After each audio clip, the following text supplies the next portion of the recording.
أسعد الله أوقاتكم متابعينا الكرام، تحياتنا لحضراتكم. حاليا جهز وتوفر عندنا موديل جديد ضمن وجبة الدرجة الأولى، غرفة 6 أبواب، طابقين، ملحق. الملحق يكون داخلي. قياس الكنتور يكون ارتفاع 260، طول الكنتور يكون 3 أمتار و20. زاوية الملابس تكون بابين كنتورية نفس ارتفاع الكنتور.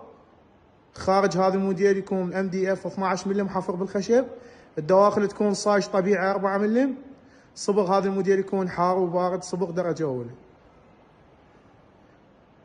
نفس ما تشاهدون الموديل هذا متكون من 9 قطع.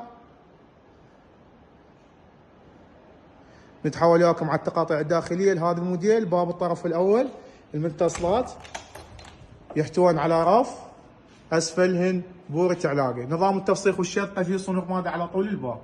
الداخل يكون صاج طبيعي 4 ملم. الخارج يكون 12 ملم بهالتحشاء هذا.